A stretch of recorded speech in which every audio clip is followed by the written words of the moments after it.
ఈ ప్రయోగంలో తీసుకోవలసిన జాగ్రత్తలు చూద్దాం. టాంజెంట్ గాల్వనోమీటర్కు యామ్మీటర్, రియోస్టాట్లను దూరంగా ఉంచాలి. సవరణలు చేసిన టాంజెంట్ గాల్వనోమీటర్ను ప్రయోగం పూర్తి అయ్యేంతవరకు కదల్చకూడదు. అపవర్తనాలు దృష్టి విక్షేపణం లేకుండా గుర్తించాలి.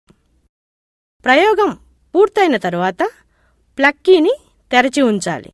టాంజెంట్ గాల్వనోమీటర్ దగ్గరలో అయస్కాంత పదార్థాలు ఉంచకూడదు. ఈ ప్రయోగానికి మరిన్ని చిట్కాలను చూద్దాం. డీసీ పవర్ సప్లై లేనిచో లేదా కరెంటు సరఫరా సౌకర్యం లేని చోట్ల మన టార్చ్ లైట్లో వాడుకునే 2 బ్యాటరీలను శ్రేణిలో సంధానం చేసి ఉపయోగించుకోవచ్చు. మొదటి బ్యాటరీ పాజిటివ్ టెర్మినల్ను, రెండో బ్యాటరీ నెగిటివ్ టెర్మినల్ను వైరుతో సోల్డరింగ్ ద్వారా కలిపి 2 బ్యాటరీలను టేప్తో చుట్టాలి. పాజిటివ్, నెగిటివ్ చివరలకు 2 తీగలను సోల్డరింగ్ చేయాలి.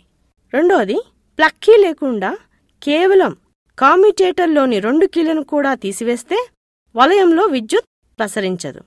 వైవా ప్రశ్నలు చూద్దాం. టాంజెంట్ గాల్వనోమీటర్ ఏ సూత్రంపై ఆధారపడి పనిచేస్తుంది? టాంజెంట్ గాల్వనోమీటర్ చట్రాన్ని అయస్కాంత యామ్యోత్తర రేఖలో ఎందుకు ఉంచాలి?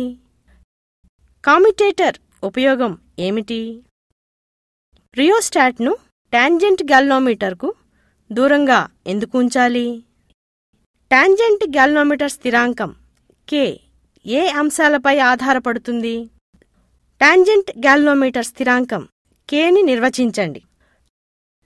విద్యార్థులారా, మీరు కూడా టాంజెంట్ గాల్వనోమీటర్ ప్రయోగాన్ని తగు జాగ్రత్తలతో మీ ఉపాధ్యాయుల సలహాలతో చేసి ప్రయోగంపై పట్టు సాధించండి.